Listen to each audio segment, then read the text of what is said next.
Круто танцевать, это большая работа. Эти девчонки недавно вернулись с серьезных соревнований и уже сейчас готовятся блистать и побеждать.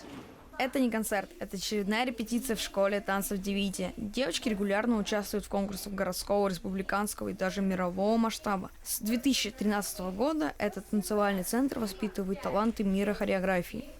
Расскажи про соревнования, с которых вы приехали. Мы были в Москве на конкурсе танцевания, в котором был не только наш город, но и люди из других городов, стран. Что вам помогло выиграть на этом соревновании?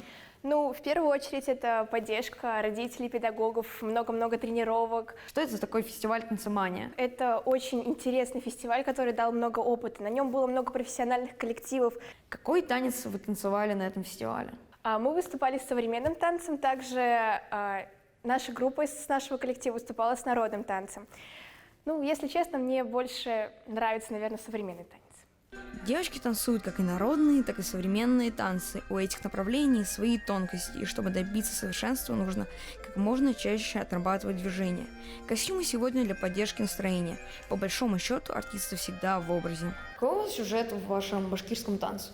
В нашем башкирском танце сюжет о том, что мы башкирские девочки, и мы танцуем возле ручья. Чем хороши народные танцы? Для меня народные танцы хороши тем, что все плавно, красиво и тихо. В студии занимаются более 100 танцоров, ребята разделены по возрасту. Иногда для создания эффектного номера группы объединяются. В танцах всегда приветствуются нестандартные подходы. Мы еще о них услышим и не раз. Уверен, что с таким подходом победа у них практически в кармане. Оскар Николаев, Ильнар Бигбов, специально для Горы новостей.